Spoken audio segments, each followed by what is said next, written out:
Welcome to Ingoldmells. I don't know if I'm pronouncing it right, but it sounds about right. Fantastic beach. Lovely place to visit. Let's come and have a walk through it. See what you think. Let me know if you've been here in the comments. I'll see you at the end of the video. Bye for now.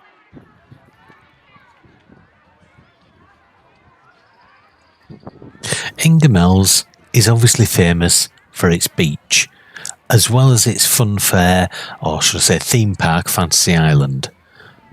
The one thing that I would say is, although I'm starting the recording at this point to go and show you Ingoldmells, the actual resort of Ingoldmells goes quite a bit of a distance back. And if you wanted to come to the main part of Ingoldmells, you can either walk along a road which runs parallel to the beach, or you can walk along the beach itself. And if you, like many people, don't want to walk all that way, there's even this little train here. So you can go from one end of the beach to the other, and I think it's something like £1 each. So not too bad.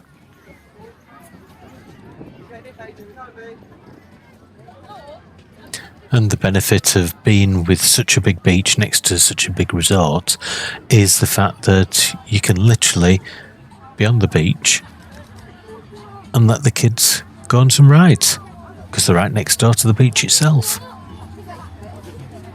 You've even got your obligatory little shops there selling the bits and pieces you've forgotten, your hats, your sunglasses, whatever that you may need.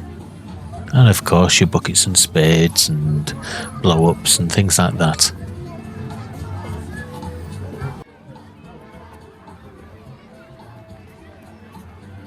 You don't see many of these on the beach.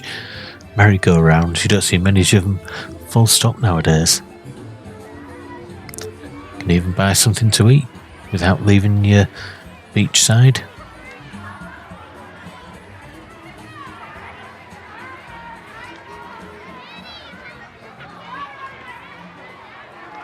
And that is a very unique bar. Gives you the feel of the Caribbean right in Ingoldmells itself. Music does tend to play a bit loud, but you've got your cocktails there and whatnot. And if you fancy a donut, there you go.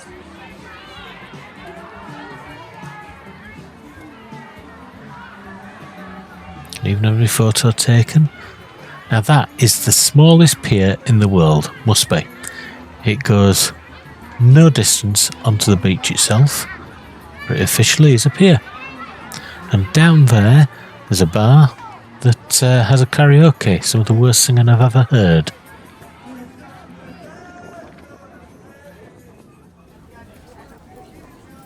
And as you can see, you're coming straight off the beach, and there's plenty of places to eat, drink, ice cream, fish and chips. Everything right next door to the beach itself, and enough of it so you're not queuing for this one ice cream vendor on the beach that you find at some places.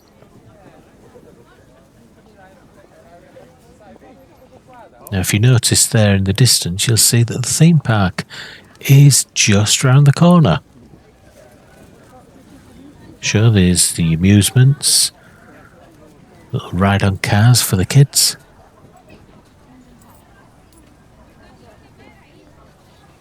I like the fact that they bar it off, so although there's a car there, he has to get through to get to that point. This fish and chip shop here, and many of them around there, the chips, to give you an idea of pricing, are between £2.50 and £3.50 for a portion. And I found that the £2.50 portions were reasonable portions. The old buckets and spades. Ice Cream World. My favourite type of shop. I love my ice creams and donuts. Somehow it doesn't seem right going to the seaside without having a donut.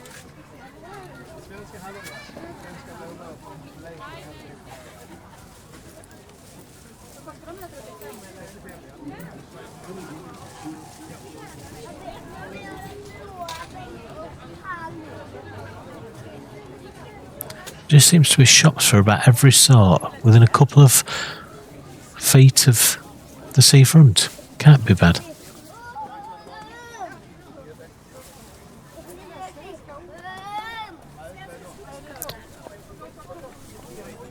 but it's not that far away from the main part of Ingoldmells itself. Ingoldmells is known for its beach. It's known for its little shops and things like that aren't horrendously priced. But also, as you'll see in a moment, it's known for its theme park Fantasy Island, which I've done a separate video on, just a very quick one to give you a taster. And also for the fact that there's a market under the theme park itself. In fact, you walk under roller coasters while looking at the shops in the market. It's a great place to have a look around, so we're going to walk around that. But there's also a market that many people don't realise.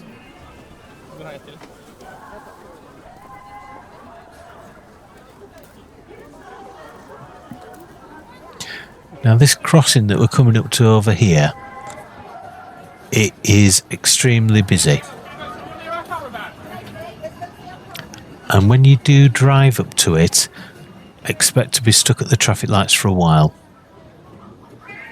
The other thing I'll mention, which you'll see in a moment, is there's a sign on the corner explaining the cost for the parking. That changes as the day goes through, that cost. So if you arrive in the middle of the afternoon and there's only a few hours time left, that comes down tremendously, which I think is a brilliant idea, instead of having it so it's one price all day long. But anyway, as I said, this crossing here can take you a while to get across. If you go ahead on the red light, obviously you might get a bit across quicker, like those two people did. But to cross on the green light and wait for the traffic lights, it can be a little bit of a wait, because there are 3 directions of traffic that get priority over you.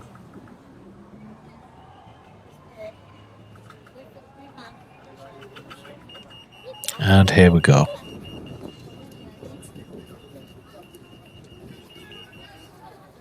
And that's how close the beach is to the theme park. Just down that road, and there's the theme park.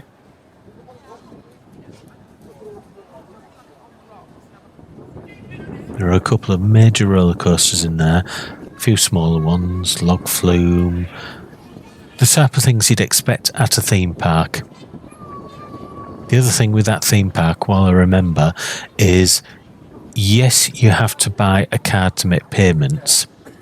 So, for example, if you want to go onto a ride, you cannot pay cash, you cannot pay with your card to go on the ride.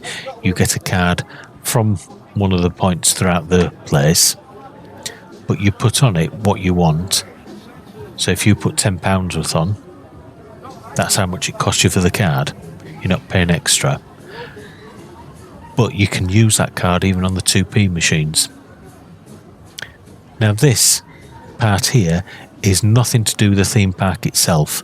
These are separate fairground attractions opposite a huge theme park. I don't think I've seen that many times before. And yet they're busy.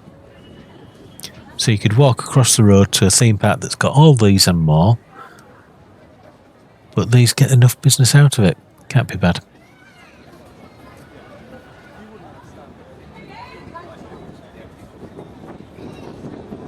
And here's where the shops start. You can buy just about anything. Clothing, food, whatever you want.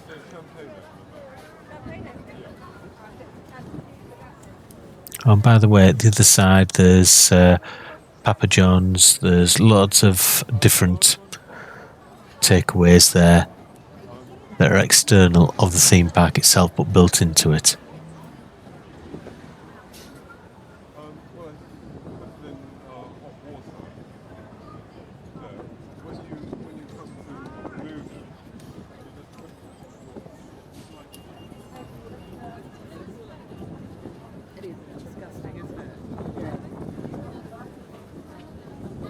You'll find that the prices in some of these are a little bit higher priced than those that were close to the beach, which surprised me.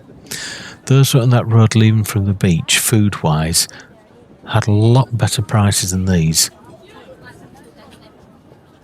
But a lot of people just come for the theme park, So these are the most local ones outside the theme park itself. There you are, your fridge magnets, your toys, the sort of things that you'd expect at the seaside.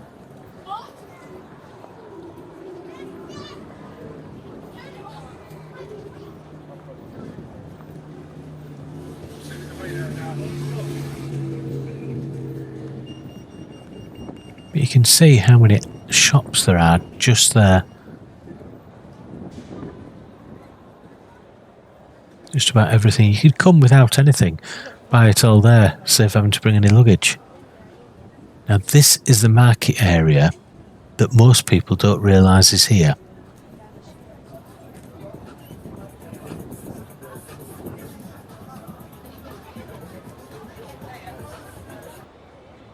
And as you can see, they've got all sorts of things here. Hats. It's quite a big market. This is the sort of market size that you'd maybe expect somewhere near a seaside. But what I'm going to show you when we get to the theme park is 10 times this size.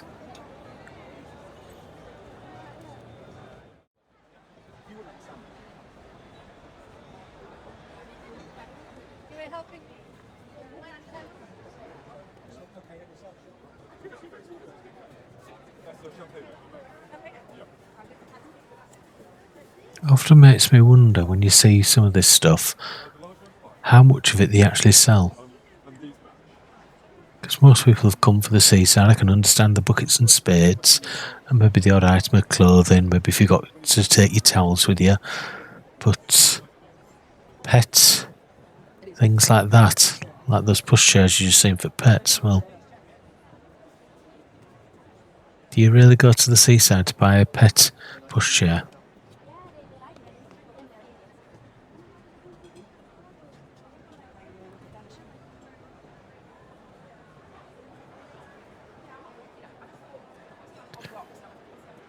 More clothes.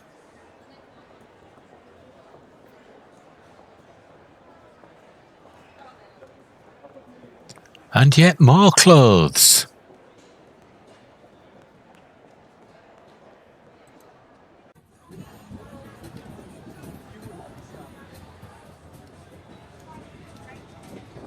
It just amazes me. The amount of clothes. You go from one stall to the next, and 90% of them look identical.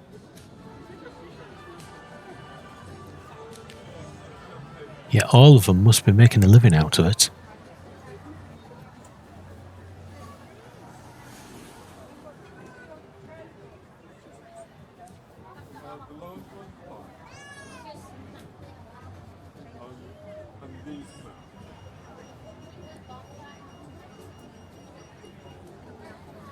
And as we're walking now into the main part, which is Fantasy Islands Market, you'll see how big this place is, and the fact that you are literally under all the rides. And no, I'm not going on that ride. That goes up so far. Huge.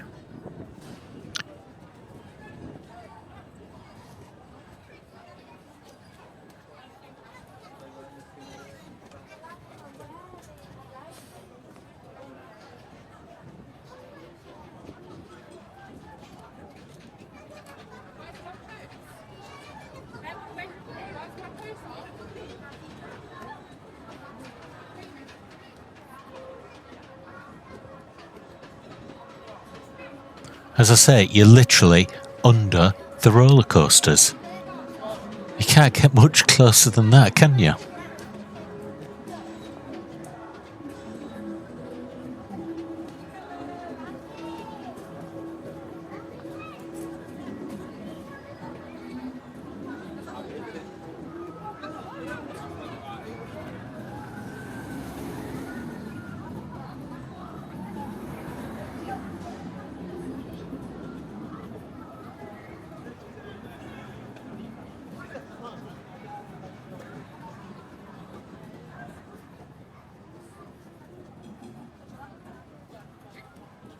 And they literally are selling everything that you could possibly think of, including clothes.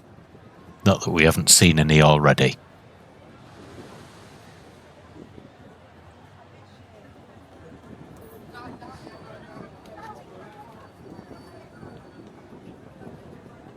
Along with the towel stalls, you'll see plenty of these toy shops, which, to be honest, quite a good variety of things there.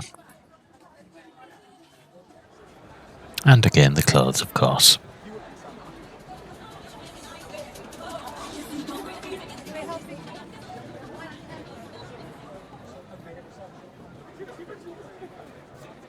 I mean, obviously I've speeded the film up purely and simply because if I'd have just walked around here and videoed everything that there is, 3 weeks later you'd still be watching this video.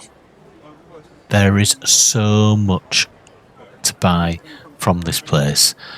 No end of different places to eat. No end of different electronics, mobile phones, even have your palms read.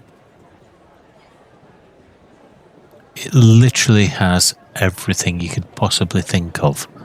And like most market stalls, they're just that little bit cheaper than what you'd have got elsewhere.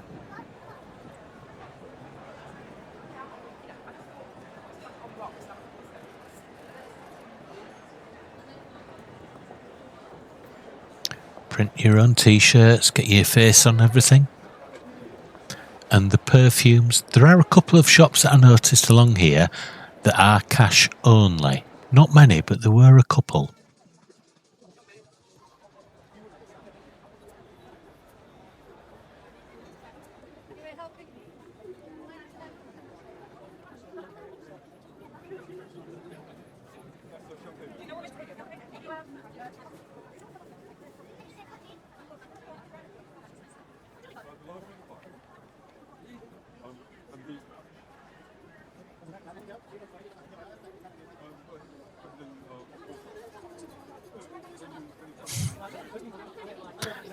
I think you're getting the idea now of how vast this market is.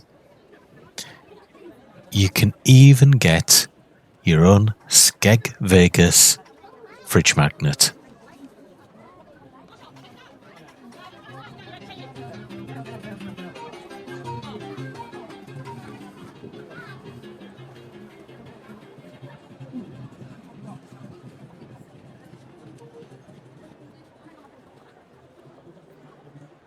And guess what? There's even more clothes shops. Not that you've missed any.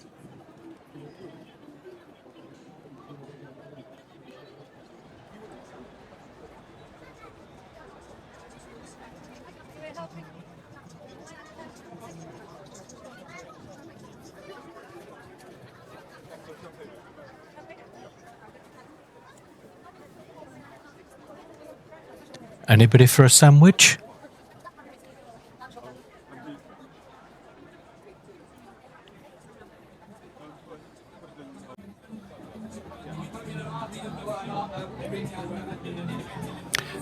Now, here's something a little bit more unusual that I could only see this one place selling them.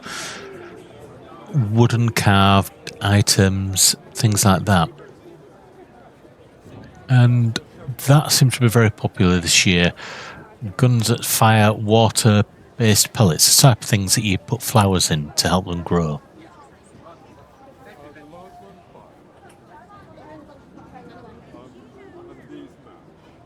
You can even get your garden furniture. Now there, you'll notice there's a cafe. That was one of the best chips that we've had on the holiday that we were here. And I think it was £2.50 each. There's the roller coaster going by as you're eating your chips. And then you come to the indoor market. Totally different experience.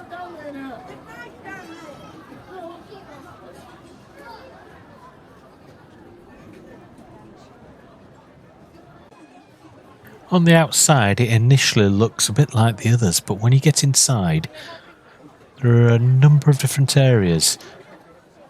Proper furniture maybe not the sort that I would normally go for. Clothing, etc. obviously. Bath bombs. But as you go further in, there's a whole section which I would class of like your pound store. The tools, the bits and pieces that you wouldn't necessarily be going out of your way looking for. And as we look round here, you'll see some of the things that I mean, like leads for dogs, cleaning products, plastic toys that you know are only going to last a week. Yeah, there's some things that are more designed for the tourists, but there is so much of the sort of everyday things in this. And once you've been through this section, you then come to another area. And this area is all about foreign foods. We're talking your sweets from America, drinks, that sort of thing. The sort of thing that, yeah, you won't mind trying. Again, this is a cash-only place. And on top of that, I have seen them a lot cheaper, but they have a wide variety, should I say.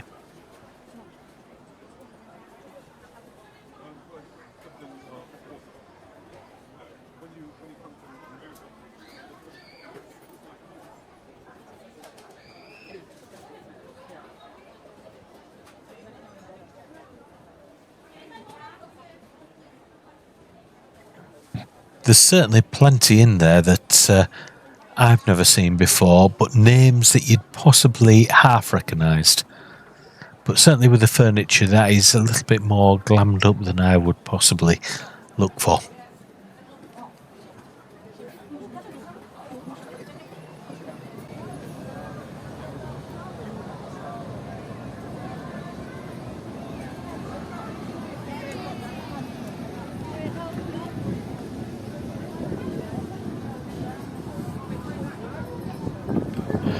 Well, I hope you've enjoyed this video. Yes, you've seen the beach, you've seen the seafront, and a couple of really large markets, and the one in the actual theme park itself, I don't think I've seen one that big in a long, long time. In a minute, there's a video going to come up which I think you're going to really enjoy, especially if you'd enjoyed this one. But what I'd really love you to do is tell me about your experiences of Ingoldmells. Have you been recently? Please comment. If you enjoyed it, hit that like button, and if you'd like to see more, do subscribe. It costs you nothing.